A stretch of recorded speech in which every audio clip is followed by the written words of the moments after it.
on view at any time. And if you don't, if you need to take a breather, go get some water or attend to something happening in your home or wherever, just turn off your camera and then come back when you're ready.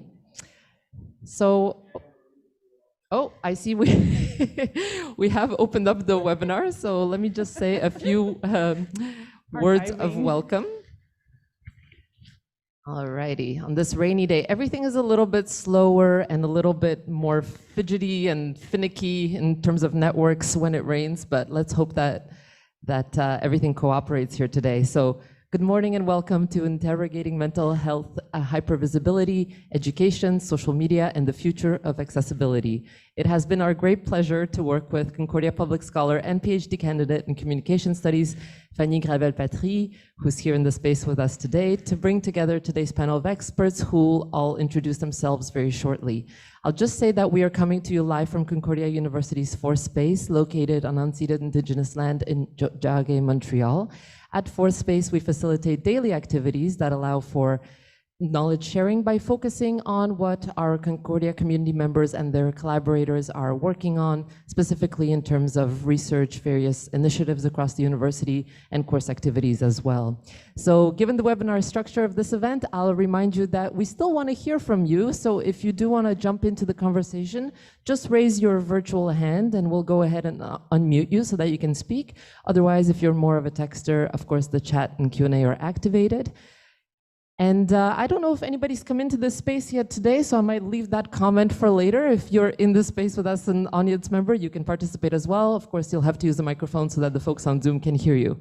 So we're not just holding on to these mics because we're living out our superstar dreams. There's an actual purpose to the madness. Anyhow, I'll also finally just mention that we are streaming this to YouTube. And I'll pop that link in the chat in just a second in case you want to share it across your social media networks. Okay, that's it from me on housekeeping. I'll pass it over to you, Fanny. Welcome in. Thank you so much, Anna. Thank you everyone for being here and for agreeing to be having this conversation with me today. I'm really looking forward to hearing your thoughts about the hypervisibility of mental health. So just briefly, I think we all agree that mental health has been a pretty popular topic lately. And especially since the beginning of the pandemic, because we were all forced to take a step back and question the lives we've been having so far, and the rapidity of everything, overproductivity. So during this hour, I'm hoping we can try to make sense of the impact of the current hypervisibility of mental health and wellness, the impact on people, and especially the students that you work with, and what we can learn from it for the future of accessibility. So my first question is going to be, how would you define the current hypervisibility of mental health? We can speak also of ubiquity, overrepresentation, and what does it mean to you and the work that you do at Concordia? And also, if you can just present yourself and tell us a little more about your work and how the topic relates to what you do here at Concordia. So whoever wants to start. Alicia, do you want to start? You're here with me in this space, so it might be easier. Exactly. Thank you so much for having me. I guess I would start off with hypervisibility means just more people talking about it, which I'm so happy about. I'm so happy that we're actually bringing this to the forefront, that the pandemic made us stop and really think what's important to us and what should we prioritize. But it also makes me a little wary about where we're getting our information from. If it's all from social media, who do we legitimize, and what do we take away from all of the information and the pieces we're getting? That's a little worrying. But part of my whole work that I do here as a BPO student intern is really understanding what kind of research we can do in terms of creating more accessibility for mental health, especially for the Black population and Black community, as well as how do we create more resources that are made for us by us, rather than using very white-oriented views of mental health and mental illness, and then applying it to us, which doesn't really work out that well. Thank you so much, Alicia. And maybe for the people who are joining who don't know what BPO is, it's the Black Perspectives Office. And we also have Annick Mogil-Flavien, who is the co-founder or founder and coordinator of the BPO. So maybe, Annick, you can speak a little bit more about it. Yeah, for sure. Thank you, Fanny. Hello, everyone. I'm Annick Mogil-Flavien. I'm the founding manager of the Black Perspectives Office. I still am a student at Concordia. I've been a student at Concordia for a very long time. And my interest in mental health really actually came from my own personal struggles with mental health throughout my studies as well as outside of my studies. And I think that it's something that it was particularly important for me to speak about in terms of the Black community because of the ways in which mental health has been stigmatized in our community, but also in the ways in which we've been hyper-diagnosed, how there's been, it's a touchy subject for the Black community in so many different ways. And I think about it not only just in terms of how the topic itself is difficult for our community, but how the intergenerational aspect is really complex in our community. So the way that my mom would speak about mental health, the way that I would speak about mental health, and the way that for even Alicia would speak about mental health is so different. And we're seeing such an exponential growth pattern in this. So, you know, people who are 2 years younger, or 2 years older,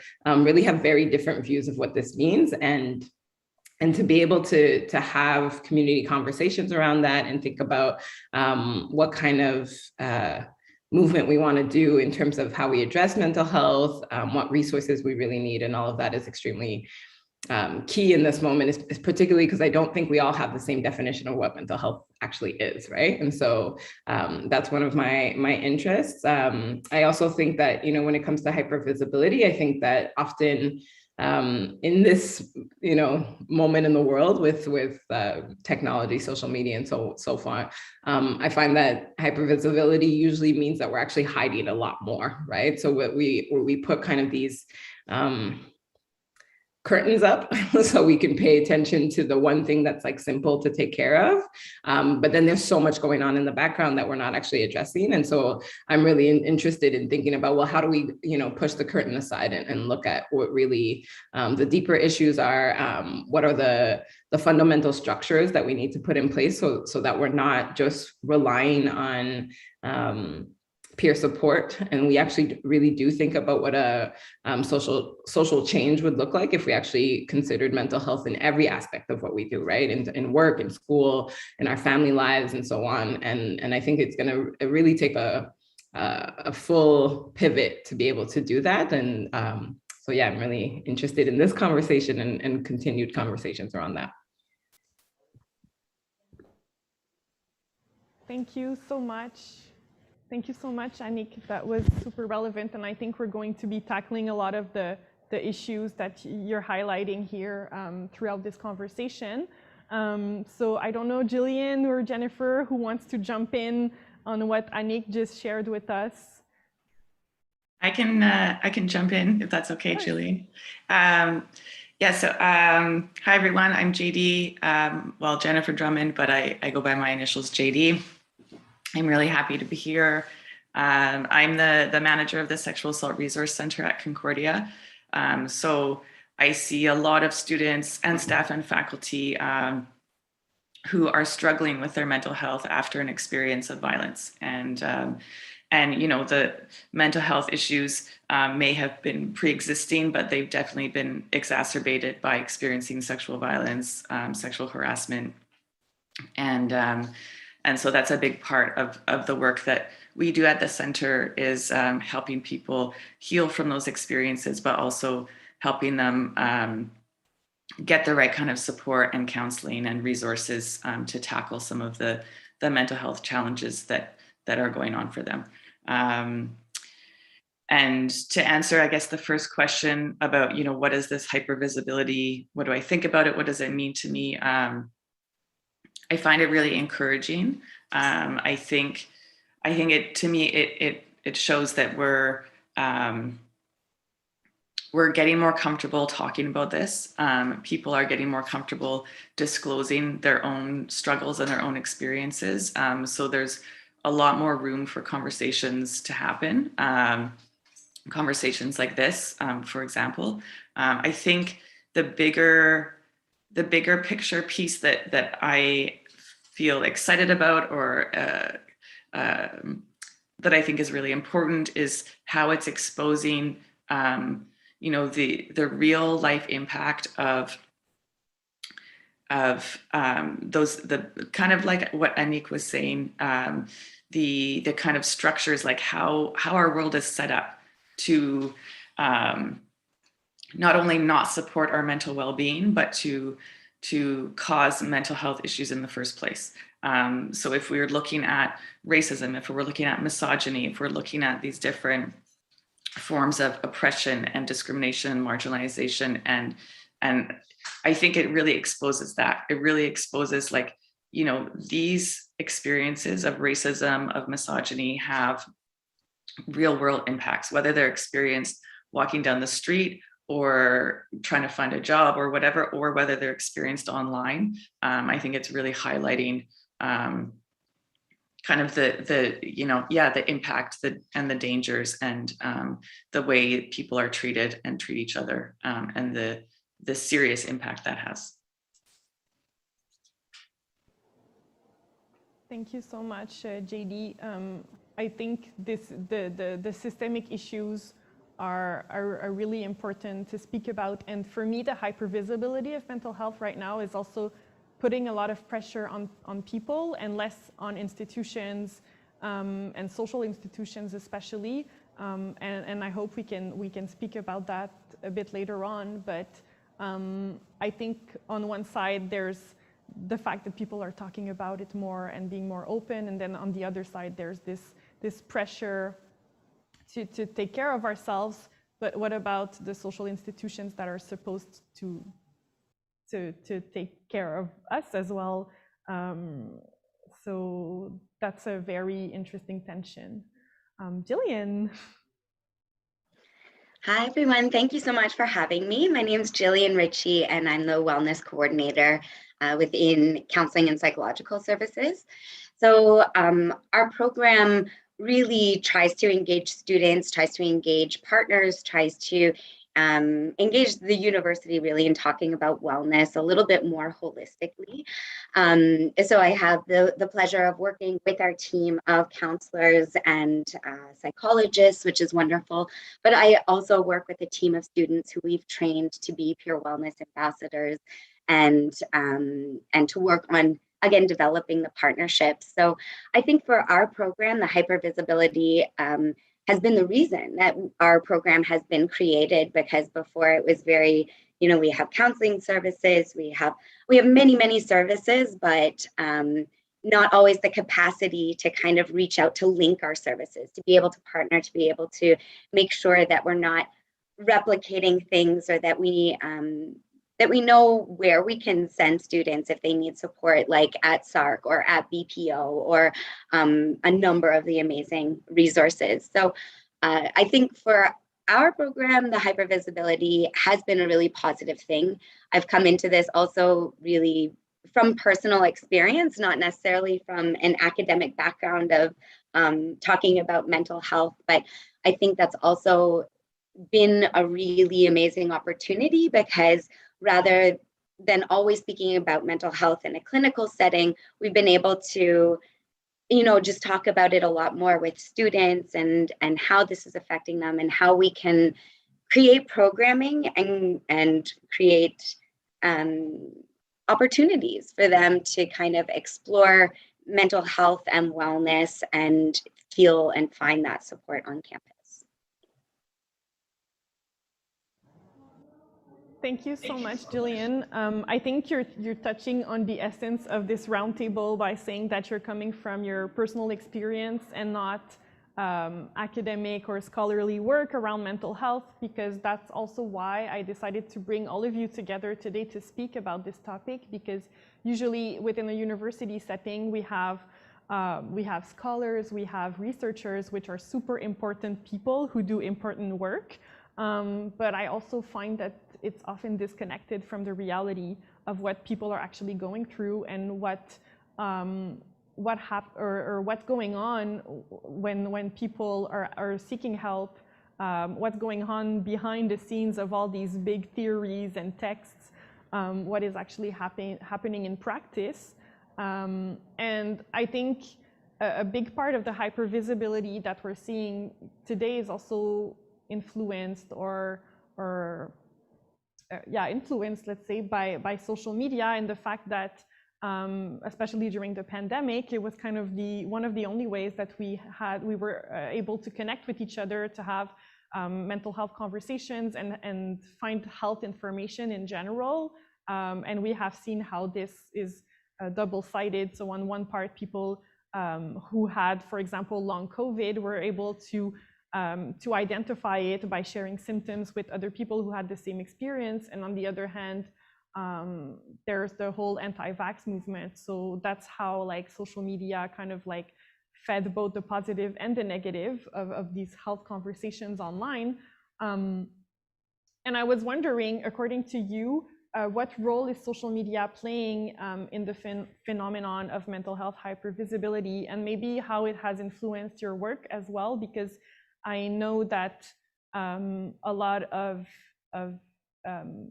offices at Concordia and also like social resources are now relying on their Facebook page or Instagram to share information with the population. So I was wondering how it has influenced your work and also your perspective of mental health as well. So I don't know, Alicia, do you want to start? We can go around the same the same order. For me, it touches upon, I guess, a lot of my personal experience in terms of the mental health is somewhat like it's apart from schoolwork, or it's apart from work, it's apart from everything. So I find like there's some sort of isolation that we're doing, and so sort of dissidence. And so it's, for me, I find the role of social media is for us to continuously be aware of like of what we're doing. And so it's something we can use as a tool of like, oh hey, maybe I can stop and think about this, or I get more opportunities to learn about ways of being that I wasn't aware of before. But I find also the role of social media has been it's been difficult lately, especially because of what our newsfeed, the algorithm, what we follow, it sometimes becomes a lot. So we'll all of a sudden only see things that have to do with mental illness, and that's something that it is a lot. So I find the role, it's like we want to learn, but we also want it to be a form of entertainment. But then again, is mental illness a form of entertainment? And that's the big thing. That is a very good point. Is mental health a source of entertainment, but also is it becoming something so trendy that it's kind of losing its sense, and in that way also affecting those who are already suffering? So thank you so much. Annick? Yeah, I have a lot of issues with social media, but I also appreciate social media in a lot of different ways. I would say that I think that if we think of social media as kind of the voice of the people, it's actually quite interesting to think about how, kind of how JD was saying, that it's like we've gotten to a point in this world where like the people want to destigmatize this, and people are talking about it, and it's kind of becoming more and more colloquial, which is exciting, and I think can be is important really at the end of the day, right? Like I think about how, whether that be around mental health, whether that be around consent and gender dynamics and things like that. Like, I'm happy that my child is growing up in this kind of world where that kind of vocabulary is more common, because I think that it creates very interesting entry points for conversation. But I really do think about them only as entry points, right? And an entry point can really it can veer in many different directions depending on who is facilitating the follow-up of that conversation. What's also kind of interesting about social media, though, is that it leaves a trace for us to be able to study and examine. So even the fact that we can kind of have a conversation about this is really exciting. I think about the misinformation I've had when I was a teenager. That, you know, like, youth have misinformation. We get it from speaking to each other, from the world. You kind of make these grand assumptions about what you're seeing, but those conversations used to happen within our own little bubbles, right? So it's like you're feeding that within, you know, your 10 friends in your class and so on and so forth, and no one's challenging that. No one's there to even hear it. No one knows what's happening. And so I think that it's kind of it's really interesting to see how now there's kind of eyes over it, right? Like, for example, if I had a teenager, I could potentially even just look at their social media and know what kind of content they're consuming that might be impacting the way that they see the world.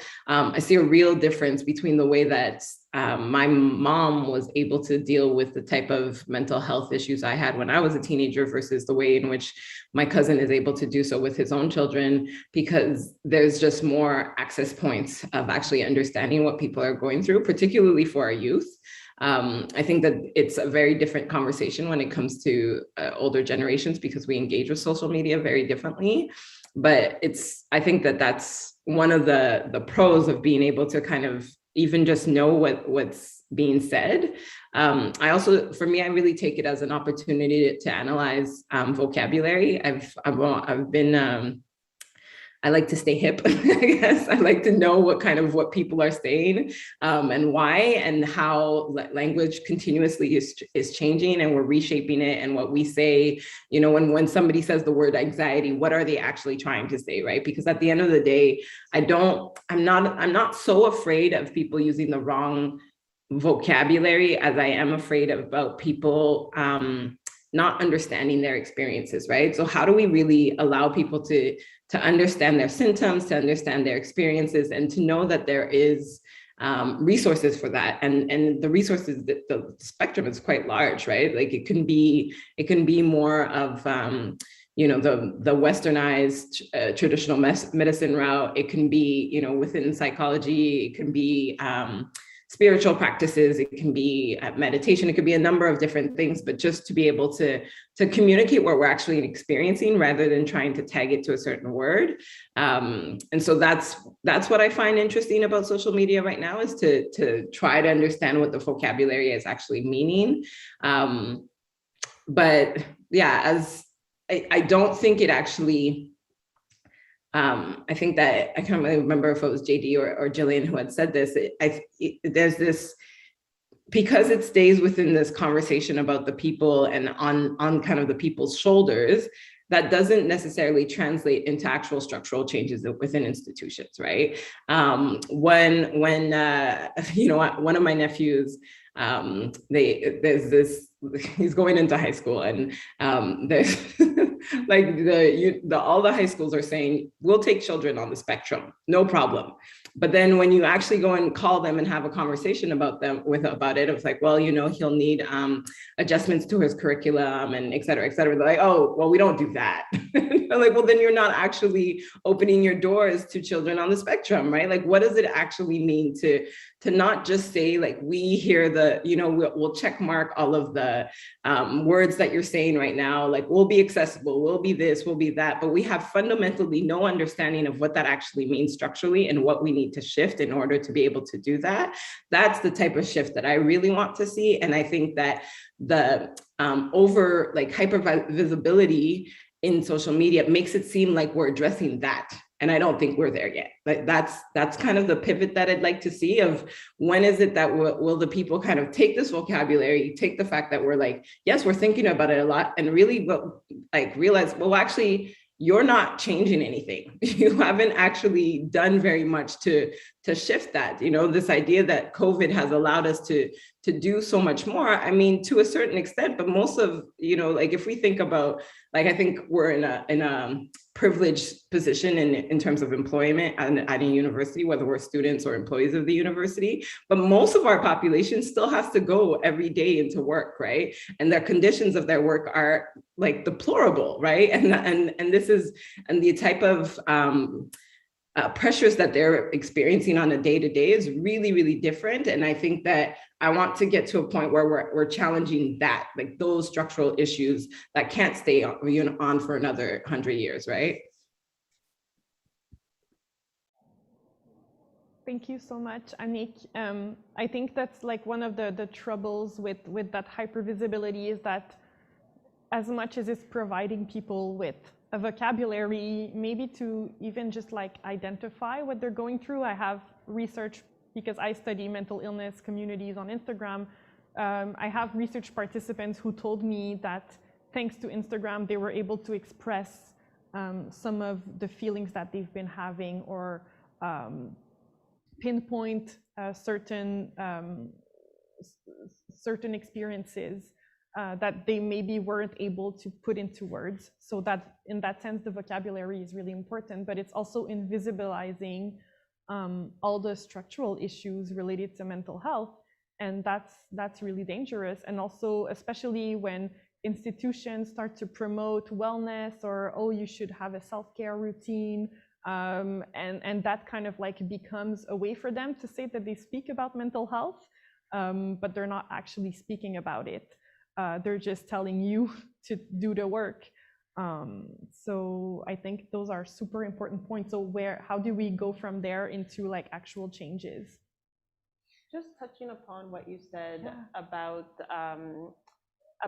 how universities are doing this push for mental health and everything, and yet there's still these structural changes, and yet there's some professors, there's some pushback. And for me, it's how do you deal with that pushback is something that I would like to explore when you do ask a system to change and they say no, they don't, or they say, well, we're trying our best, but it's not going to really make any real world changes or real world impact.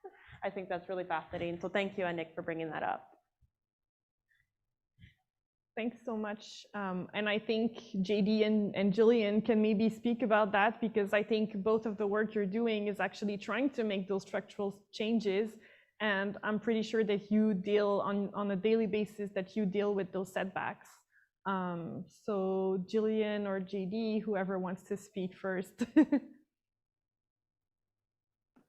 mic is yours. Go for it. Thanks. Well, we found, social media is a tool that we use a lot as far as outreach and really getting out to the students, because we're not coming from counseling. We don't have to be, protected by making sure everything that we put out is going to be passed by an order or accepted. So it's been an awesome tool for us to really reach out directly to the student population to understand what is it that they want from the university, what is it that they're really engaging with it, what kind of programming is actually going to help benefit them. And I know Anik mentioned something previously, about actually having something to look back at, some metrics to actually be having some numbers and seeing what the kind of engagement is. And I know it's different in real life, the engagement versus online, but it does give us a pretty good indication of what the students who are following us, what they're, when we see one video has thousands more hits than something else, we know, okay, well, that's something that really resonates. The last one that we did, it was on self-compassion. And when we had that much response to that, we realized, okay, this is something, we really need to focus on as far as our programming goes, and not just let's talk about self-compassion, be nice to yourself, but how do you do that? What are the steps that you can break down? How do you actually give someone tools not to just go practice self-care, but to actually help make the change within themselves or to connect with other people? Because I think social media has given us this kind of two-sided thing where we can feel really connected to a community, but we can also be very isolated, because depending on what comes up on our feed, either if we're not resonating with that, or it's, overwhelming because of some algorithm, as Alicia was saying earlier, you know, it can really kind of affect us in different ways.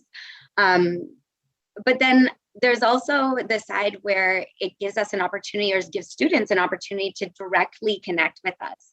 Whereas if they were on a website and they saw something, they saw a program, and you know, they might not know who is doing it or whatever, but if they see something up on our newsfeed and they can reply directly to us, I think that's another benefit where students maybe can feel that their concerns are being heard, that there's someone, you know, they're not just shooting it out into the email stratosphere to go to someone, they'll get a response right away. So I think in that way, for us, in building our programming and making sure that it is effective and that it is responding to the needs of students, it's been super important for us. Thank you. And I just want to say that when it comes to so I'm being very critical of self-care and well-being, but I think it's also important to highlight that the reason why we have to turn to self-care is also because of the lack of resources. So, and it's also important to highlight the history of the word self-care and where it comes from, and so it does come from Black feminists like Audre Lorde, who said that self-care is an act of political warfare, and I think we need to keep that in mind when we speak critically of self-care and of well-being, and kind of keep in mind where it comes from and how it's being co-opted and corrupted. Sorry, in this context. So. Just to finish this conversation, maybe JD, you can jump in. Could I just say go ahead. Jump on that really quickly? Thank you for mentioning that, Fanny, because I really think it really is important for us to remember kind of where this movement of self-care came from, it's so key, because self-care for Black women has never just been about ourselves, right? It's an act of political warfare, not only because we are doing this radical work of caring for ourselves, but because we know that that care only really is possible if you counter what's oppressing you, right? And so this idea of self it's not in this kind of isolated spa-like movement that people have kind of made it seem, where it's like it happens in your bathroom and it's this like beautiful little thing that happens in an isolated thing. It's about creating the boundaries. It's about pushing the boundaries. It's about doing this, that self-compassion doesn't exist without me then challenging those who are not compassionate to me, right? And that's challenging people, that's challenging myself, that's challenging the system. It's never in isolation. And I think that a lot of the way that it's been spoken about in this moment is really as this kind of heal your wounds movement, rather than challenge what is hurting you movement, right? And I think that that's really the core of it, is that in my self-care, yes, I'm healing my wounds. That's important. I do need that moment, right? I will take a beat for that. I'll take the moment to reflect and heal and all of that. But also I'm doing that so that I will then go out there and say, this is unacceptable. You're not going to do this to me again. And you're definitely not going to do this to the next generations of me again, right? So thank you for kind of highlighting that. Thank you. That's exactly it. It's like transforming, but not transforming, but healing yourself so you can heal your community as well. And Alicia, do you want to jump in as well and say something about that? You said it perfectly, Anik.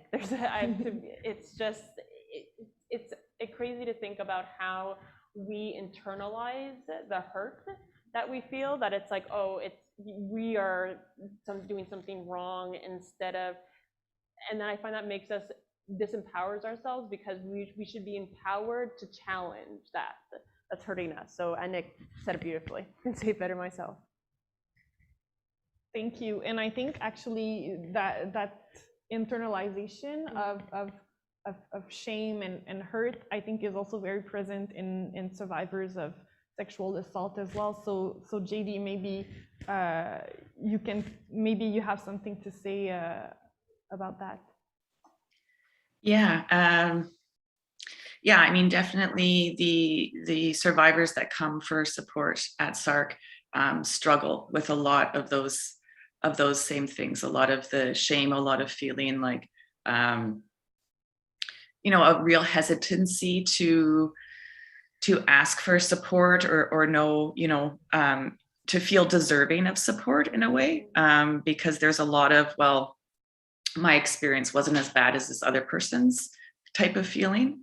So there is a lot of work to be done around validating, you know, that it is normal and it is okay that you feel hurt by this. And there are so many different behaviors in this realm of sexual violence that are harmful. And, you know, you are deserving of the support and the resources that are out there.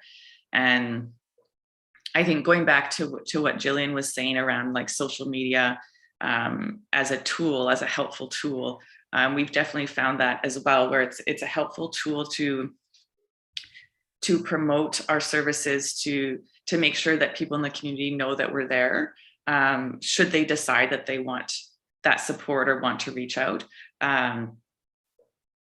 But at the same time, and this is what I find really interesting, this tension where there's, you know, social media as this great tool, this avenue for discussion, for disclosure and feeling supported, getting connected to resources, connection, all of this great stuff. Well, at the same time, at least in the people that I work with, is often the site of the violence itself. So the experiencing like cyber violence, harassment online, stalking, the sharing of intimate images without people's consent, like a lot of this sexual violence is happening through social media and is happening online. And so it's you know, it's both these amazing things and also the source of a lot of this you know, mental health impacts, and the reason that people come to SARC in the first place for that support. And I guess I would add too that, like what Anik was saying, the importance of then, you know, also challenging those systems that are in place and making changes. And so I guess I also see social media in this context as a way to spread information about prevention. So, you know, teaching people bystander intervention skills, teaching people, you know, the impact of sexual violence, and starting to kind of get some of that information out there to change the attitudes and behaviors, hopefully, of people in our community so that they aren't perpetrating this type of violence, whether online or in person. Thank you so much. That's totally right. And I think it's also important to keep in mind that social media platforms are part of the system and they are part of the issue as well. And when I speak about like social media and mental health conversation, I try to put the accent on the fact that people are doing things with social media versus social media enabling people to do things. Because when it comes to mental health and the resources that are being shared online, there has been proof that the platform's algorithm are more and more, how do you say that? Yes, and they're also hiding that content. So because it's not necessarily aesthetically pleasing, or it's not what the platform really wants to put forward. So it's also important to keep in mind that social media also have an impact on the shareability of this content. And it's not always on the side of the people who need to access it, right? And I think in this conversation, we talked about vocabulary. JD, you talked about educating people and giving people the resources, and Jillian as well, and Alicia, you're a student. So I guess my next question is more related to education. And I'm thinking this is a very broad question, but maybe we can try to break it down together. But what role should education play in educating people about mental health and about mental illnesses, especially in this context where it's pretty much everywhere? Like Annick said, what does it mean when everyone starts to say they have anxiety? Or what does it mean when people use the word depression very lightly, like I'm depressed? Or and also there's also the whole question of self-diagnosis that comes with the whole hypervisibility of mental health. So I'm wondering what role does the university, for example, play here? Alicia? Well, in my personal experience, I have to say that, well, seeking help, help from a mental illness and all of that has been really difficult just because of all of the research and all of the studies has been done on white men, white boys in particular. I was diagnosed with ADHD, and so, or as well as anxiety, like the form that you fill out, all of the criteria, all of this is specific to a very certain experience that's not mine. And so it's, for me, I find that's the role of education, is providing that space for us to be able to create the tools and the resources that will be able then to serve our community. Because unless you open up the doors to provide that access to us, to be able to, yeah, just more access to that, because we don't have anything that's for us and by us. Totally, and part of the research that I'm doing is actually seeing or framing the kind of things that women are doing on social media as part of that knowledge, that part of that knowledge creation, and often it's seen as superficial or ordinary, but it's actually, they're actually creating knowledge on women's mental health for women. Exactly. And within that, there are also like Black women, more specifically Indigenous women, so who have very different experiences. And definitely education should play a role in giving the space to create that knowledge, yeah, and have it flourish as well. And also understanding the limitations of that knowledge. Like, for example, I was able to take a course about women, feminism, and the health industry. And that was really shocking to see the fact that we women are the ones that are more prescribed all of these medications, and yet they're not being tested on us. For me, that was like shocking to hear, but so this type of information is crucial for us to then be able to move forward and to make better informed decisions about our mental health. Definitely questioning the knowledge that's already there. Thank you. Annick? It's a little bit of a touchy subject, I think, for at least for me, and I think for our community, because in our context, we aren't believed, right? So when we say we're in pain, people don't believe us. When we say we have depression, people don't believe us. When we say that we're experiencing stressors and so on. And so I think it's for me, I would never really move from a not believing someone framework, just because that's something that's really plagued our community. And I think that, you know, the social media education, I have some issues with it for sure. And I don't necessarily condone self-diagnosis, but if I were to use the example of the work that's happening around Black maternal health, and how much information is being shared on social media around that, and how that literally saves lives. Like I went through a lot of maternal health violence when I was at the hospital, and you know, I come from a family that is well versed in medical vocabulary, and so I was able to advocate for myself in ways that I think many members of our community are not able to. And but even within that, I still experience quite a bit of violence, right? And so, yeah, I think that it's so the context is, you can't remove the context, right? Like, I think that when it comes to that type of concern for communities who have never had even access to the vocabulary, to the definitions and et cetera. It's actually quite an empowering tool. Whether or not they're using it right, it doesn't even really matter, right? The fact that it allows a certain level of confidence to be able to advocate for yourself is extremely important. And then again, it kind of moves towards what happens next then. So do we get believed? Like, you know, if I go to someone now and I'm like, okay, I have anxiety and here are the examples of how I'm experiencing this. This is what I've learned and how I've gotten educated.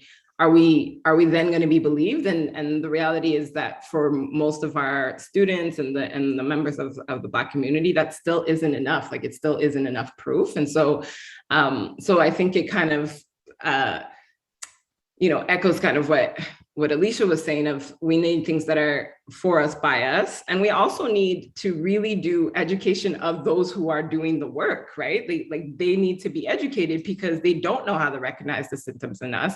They don't know how to understand the stressors because they've never been impacted by those types of stressors themselves, and society has dismissed those stressors as real, right? And so I think that my interest in terms of the education that needs to happen within the institution is really to better equip our psychologists, mental health workers, wellness workers in general around what is not working in the world right now, because we know it's not working, right? And how do we address that? How do we really believe people? How do we understand that these symptoms look very different in different communities because they've had to adapt really differently? And so I'm a little bit less concerned about the education of people because it's not really their responsibility, right? Like if I'm just a human living this world and I use the wrong word, that should be okay because I'm not out here diagnosing people. I'm not, you know, I'm just living my life. If like it might have an impact on my own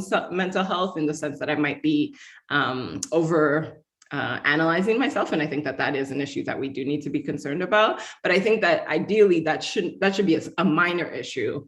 But the issue of someone thinking that, you know, when a Black man says, I feel surveilled all the time, is not true, and that they're paranoid and that they might be schizophrenic, that is a real issue because you're here, you're supposed to be the professional, you're supposed to understand the impacts of actual surveillance on human beings and how that actually will impact someone's mental health. And so I think I would really put the education on that and towards also realizing that, you know, not only do we need to make sure that our mental health practitioners, our wellness practitioners are well educated, able to do it, understand the diversity of experiences and diversity of identities, but also that we need to diversify our methods.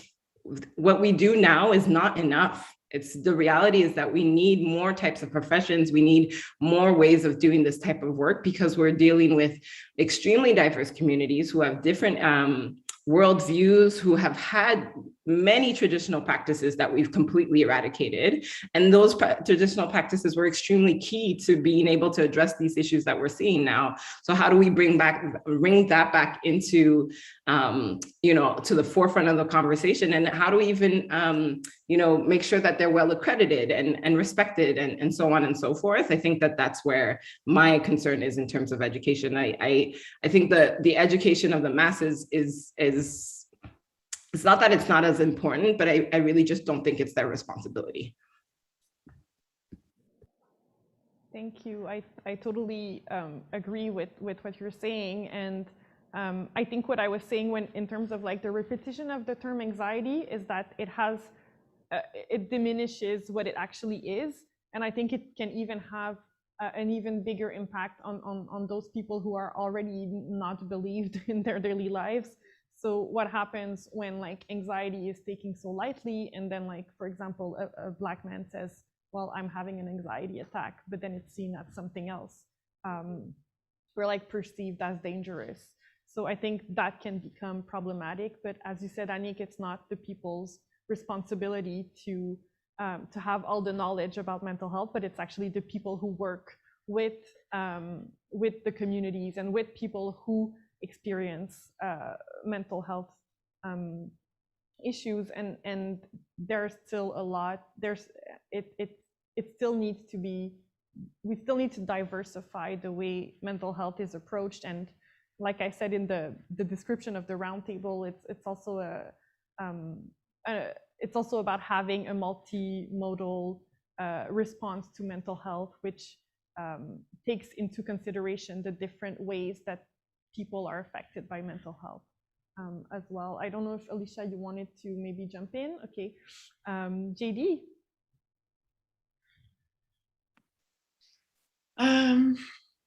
Yeah, it really resonated with me, Anik, what you were saying about the education for the people that are providing the support. And I think that is extremely important. And I think what I would also like to see, or what I think would be really useful, is education of those providers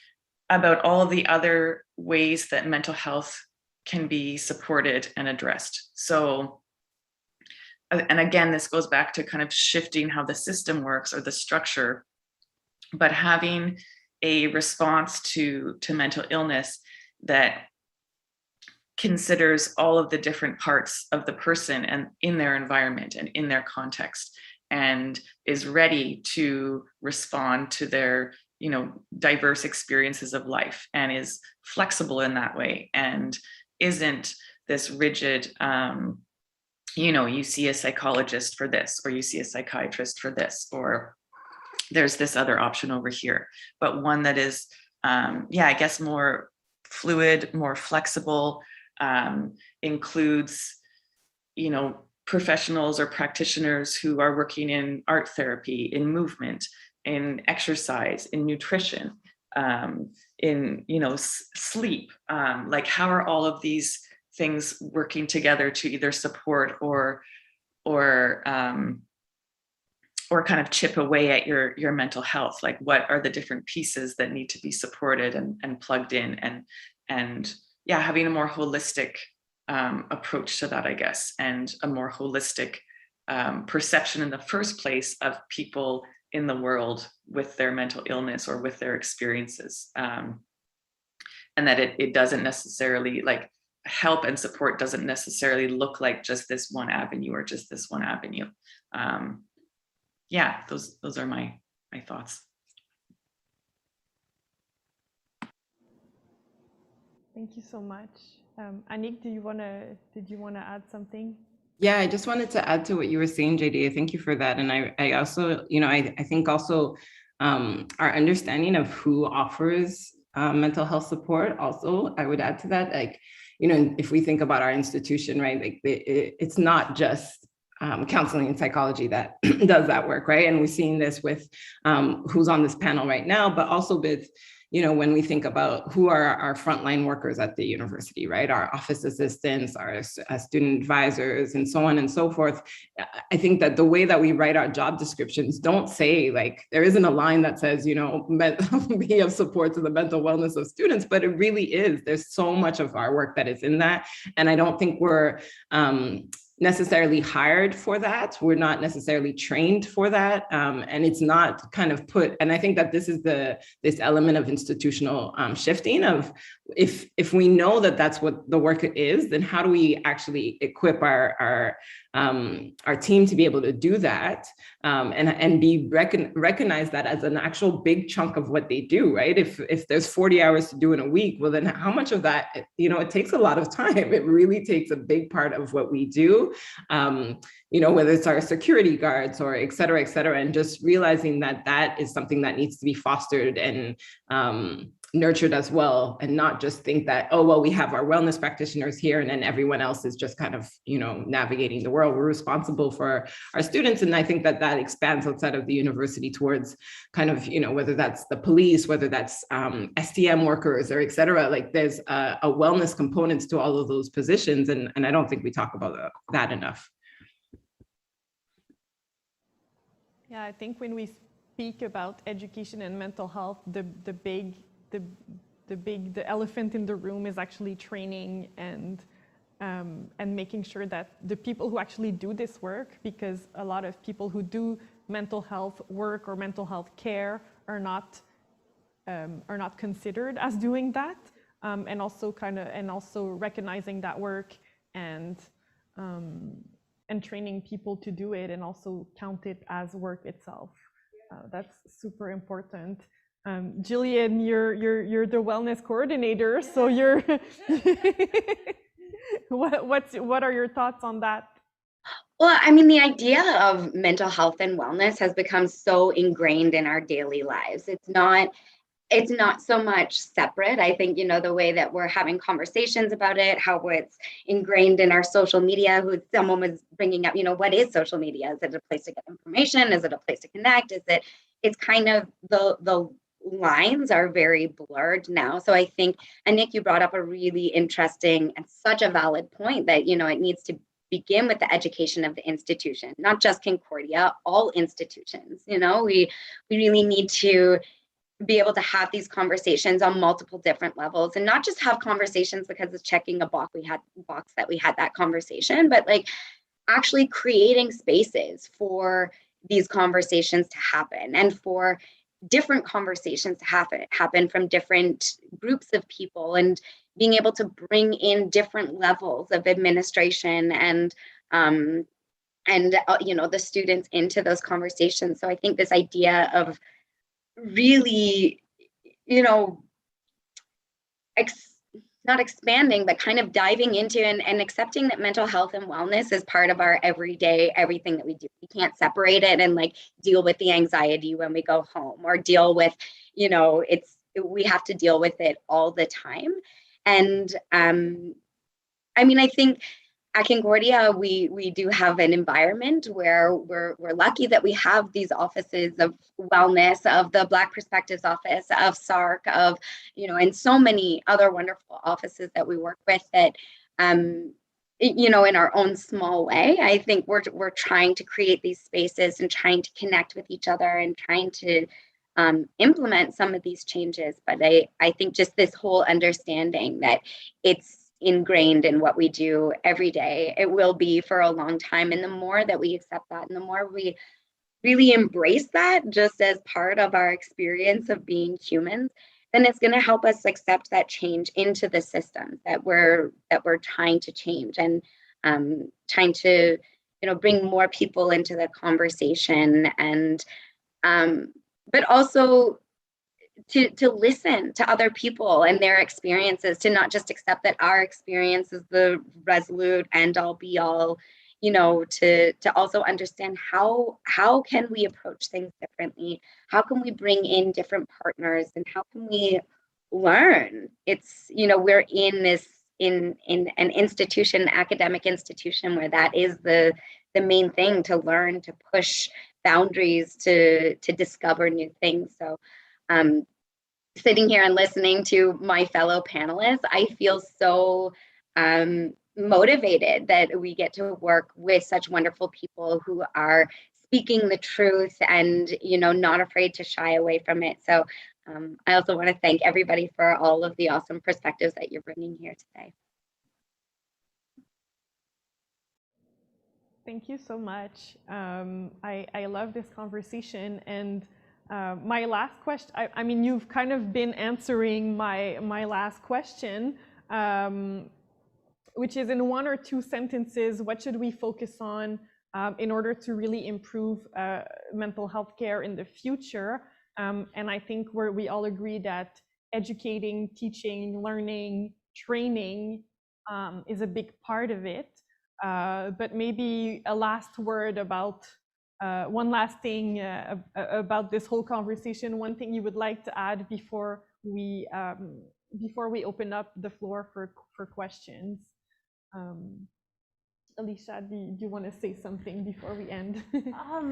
Well, to be honest, I think we've got it pretty covered. But I guess the last thing I would like to say is a little bit of introspection.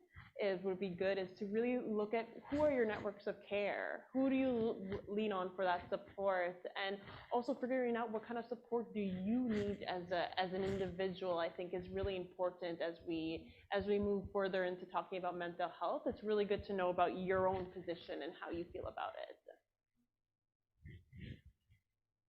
Thank you. That's a really good point. And also also I think another key aspect is also how do you deal on a daily basis with people around you who may be struggling or who may be going through a mental health crisis. I think that's also one aspect where we lack understanding sometimes. And once again, like Annick mentioned, it's not necessarily our responsibility to take that into our shoulders.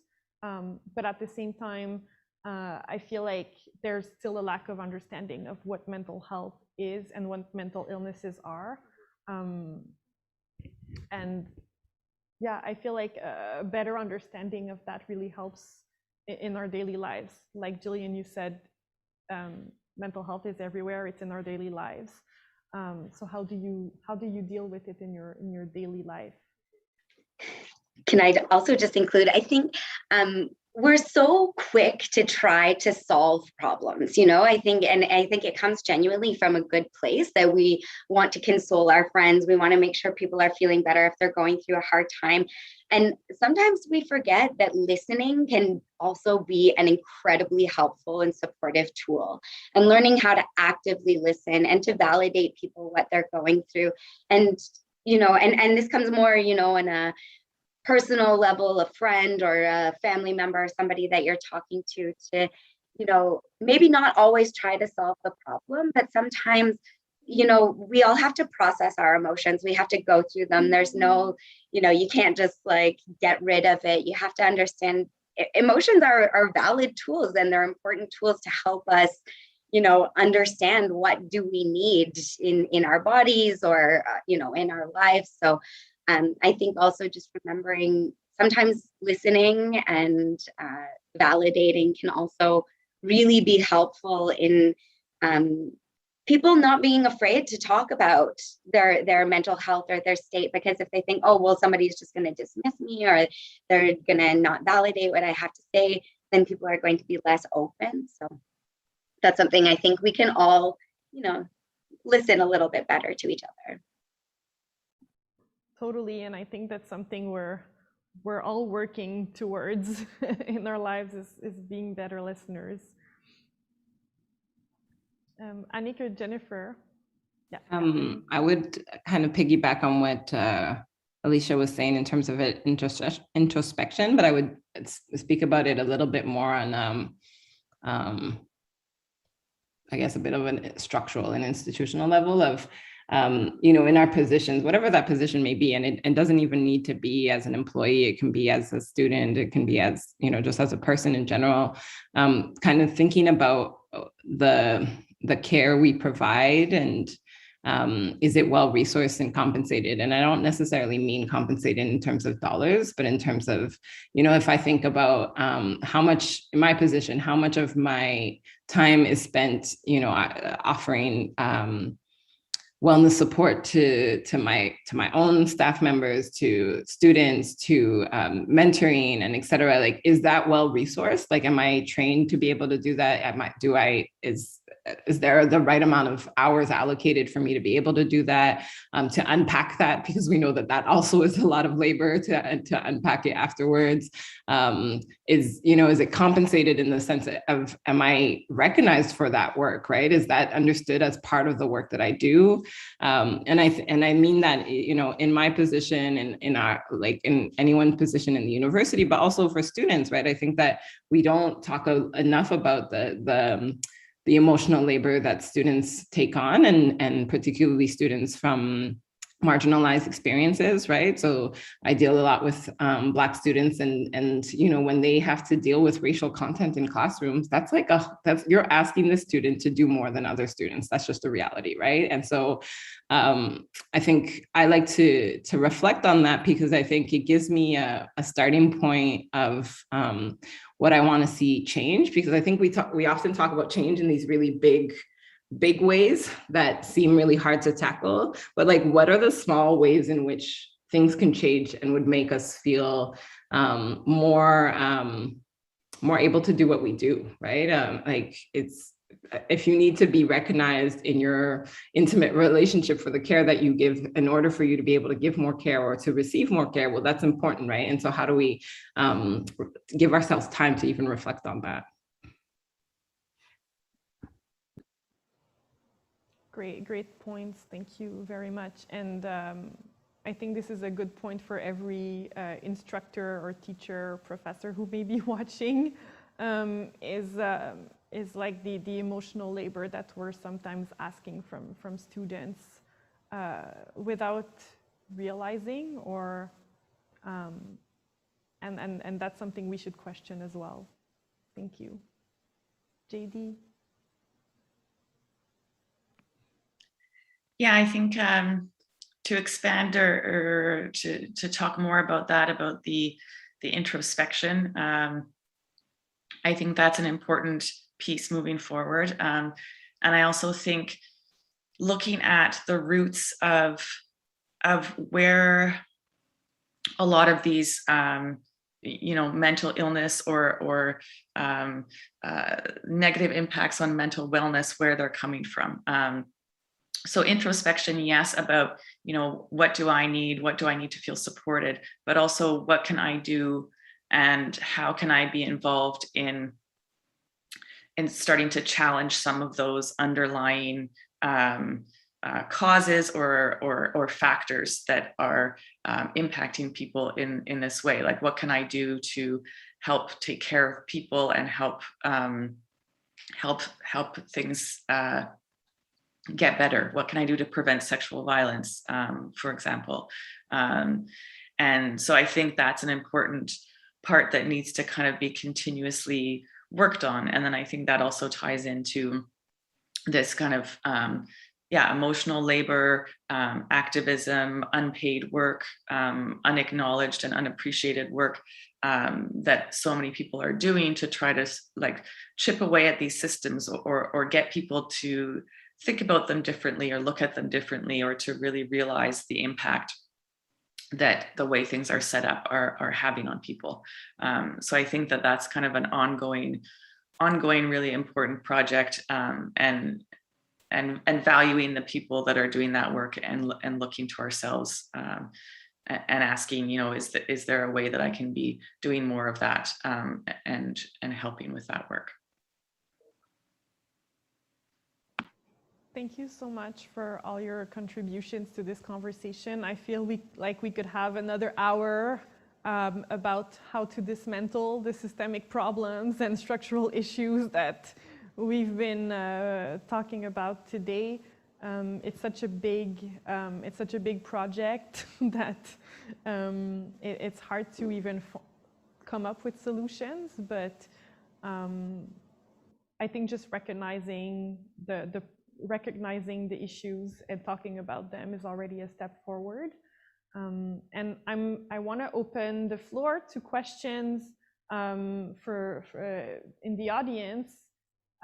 If you have any question, you can write it in the chat, or you can raise your hand as well. And if there's no question, we can also end the talk here. But I still wanted to give people the opportunity to speak to us and be part of this conversation. So I'll wait a little bit. I have a question. Oh, yes. As a student, I was wondering, JD, what's the process? What to expect, I guess, if we were to go to your office? What should a student expect if they were, let's say, to bring a complaint forward? Just I'm wondering what the process is, like just generally, vaguely, but overall. So the process for bringing forward a complaint of sexual violence. Mm-hmm.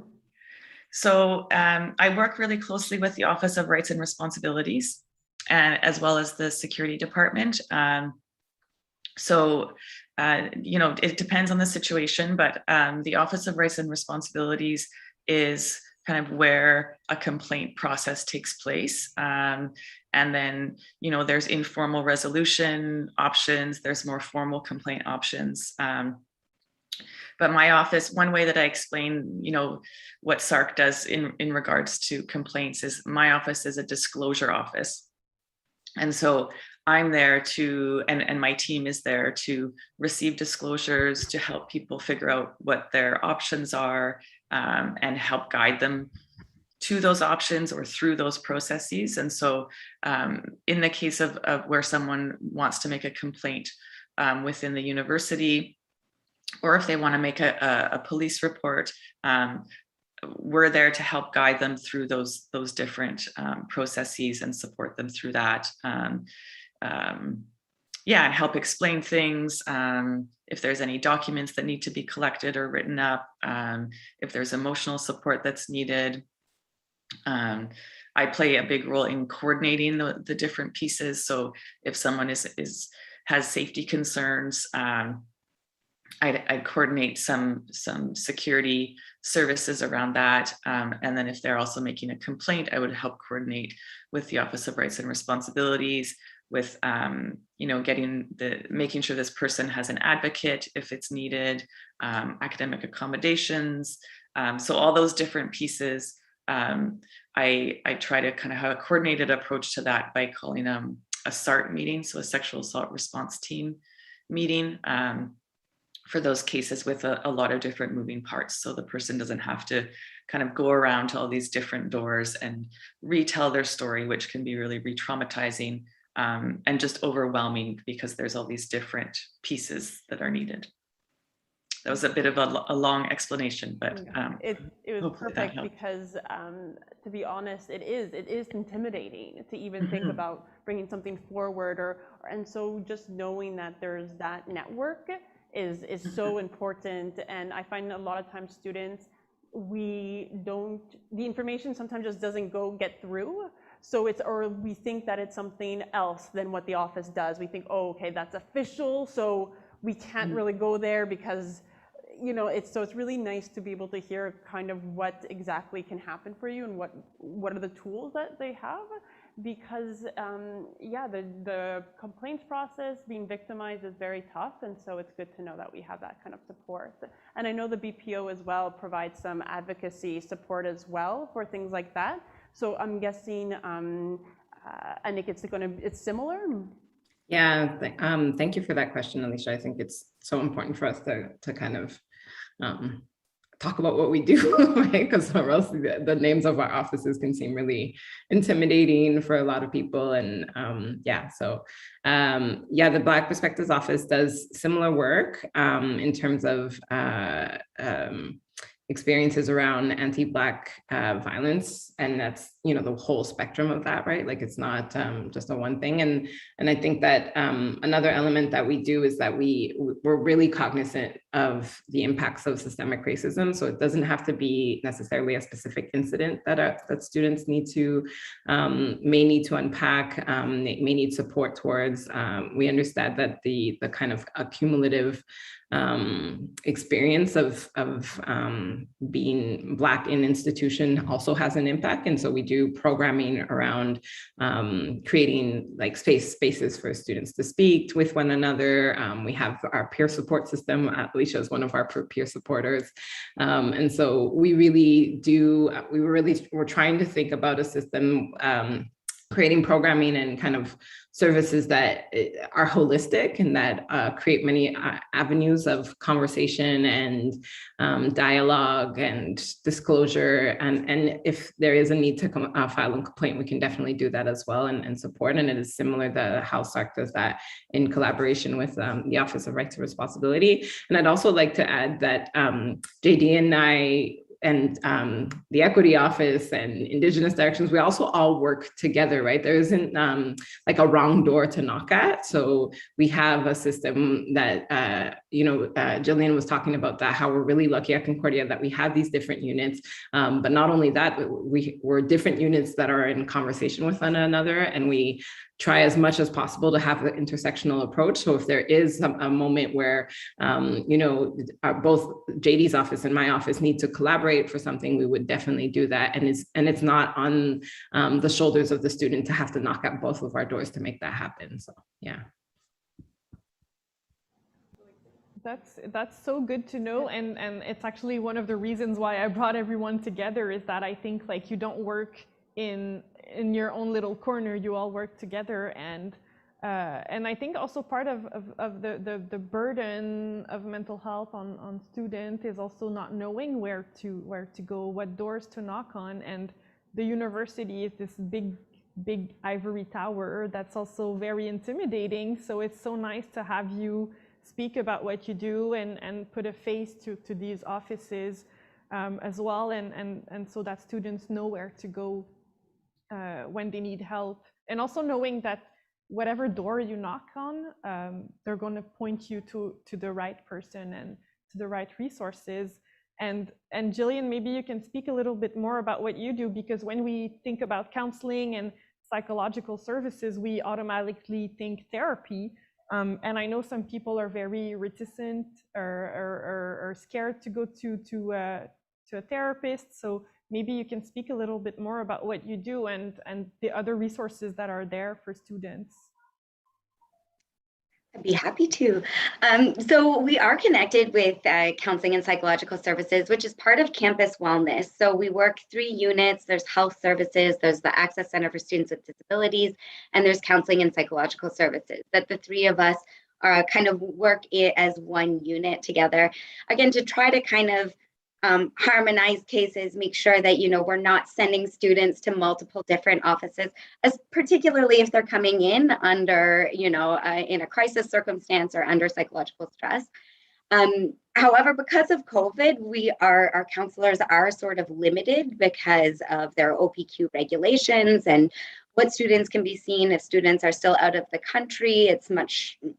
They can't access counseling services right now.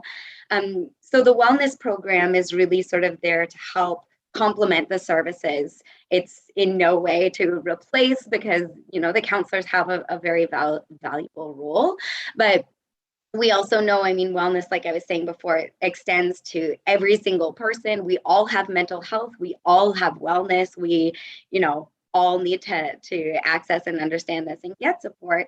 So our programming with the wellness, we've developed these Zen dens, which are physical spaces on campus that students can go to.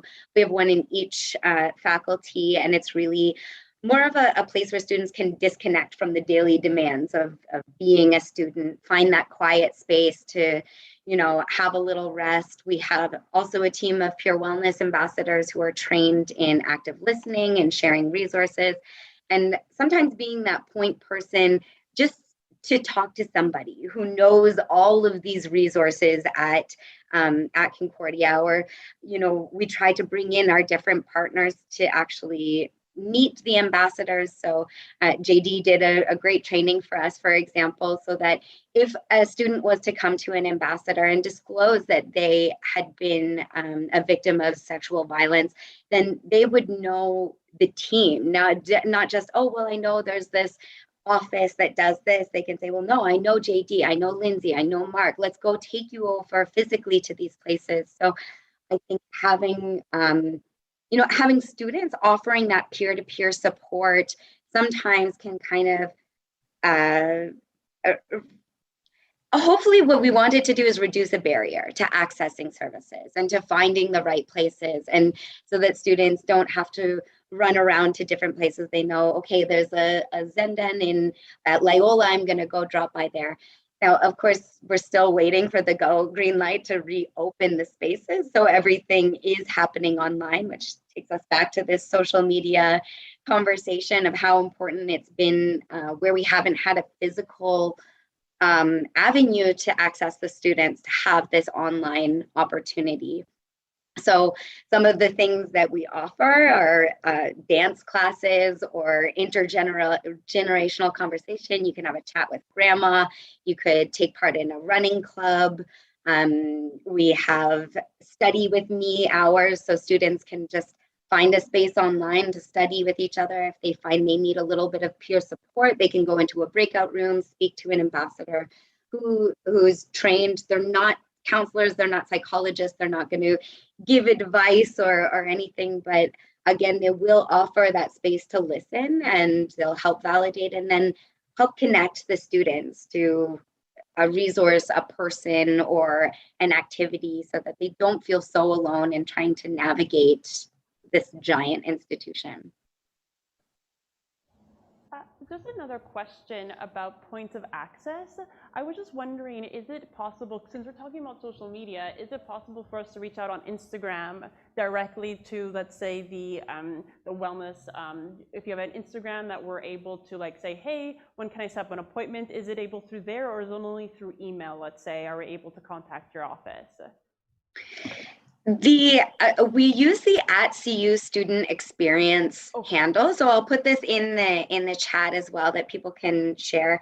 We don't have our own social media, but absolutely, if someone was to reach out or send a direct message through that through social media, it would come to me, and I would be able to adequately respond. I mean, it would go to Maya, our all-star in communications, and then she would then relay the information. But sometimes we know, as much as we've optimized our websites and redesigned, I can't tell you how many times in the last few years, it can still be a beast to navigate. And sometimes when you're looking for something very specific and you don't know all of the steps to get deeply embedded into the more than million pages Concordia has on its website, sometimes it's easier just to reach out. So we absolutely encourage students, if they want to reach out directly. It doesn't mean that we can set them up with a counseling appointment. That is still it still needs to go through a triage. There's a process for that. But certainly if a student wanted to reach out to book an active listening session with a peer wellness ambassador, that's something they could do through social media. Thank you. Thank you so much. And if you want to add, even the BPO has their Instagram account. Here we go. Anik just put it in the chat. And also Stark, I don't know if you have an Instagram or a link that you want to put, that would be great as well if people want to access. And I think this is a great way to end our conversation today. I don't see any questions, so thank you all of you for being here. Thank you, Alicia, for being in this space with me. It was really nice. And I hope we can just continue this conversation in our daily lives. And for those of you who are interested, we actually made a makeshift Zen Den here in Fort Space. So it's right at the entrance of the LBB building. And so if students are on campus and looking for a little spot to relax, we have that in Fort Space until Wednesday, so until tomorrow. And we also have a couple of questions on self-care. If you want to write your self-care tips and what you do for self-care, it's here in Fort Space. And thank you again, everyone. I hope you have a great rest of the day, and we'll see each other again soon, I'm sure. Thank you, Fanny. I'll just mention that Marissa did raise her hand. I don't know if that's a mistake, but Marissa, if you'd wanted to pipe in. No. Yeah, no, I just wanted to say that I'm the community manager for the Concordia institutional social media accounts. I know some of you, not all of you, but I just wanted to say that to any students that are listening, that if they direct any DMs, whether it's by Instagram, Facebook, or Twitter, I will help direct them to the right resources for their needs to the best of my ability. And I just want to say thank you so much for this conversation. It's really, really interesting from a personal point of view. And it was really great. So thanks. Awesome. Thank you, Marissa. And thank you all for making the time to come together, expand Fanny's network a little bit here in the research that she's doing, but also just really set some time aside during a very busy semester for us all, I'm sure, to actually have a roundtable about this. I think that was very valuable. And again, we'll send around the link to the recording to all who registered, and of course, it's accessible to everybody who has access to YouTube. And we'll play it in the space. If you're walking around downtown, you'll be able to hear this conversation again. Okay, folks, on that note, we wish you a great rest of your day, and stay dry out there. And we look forward to seeing you again very soon in the space or on Zoom. Thanks very much. Bye. Thank you. Thank you so much. Bye, everyone.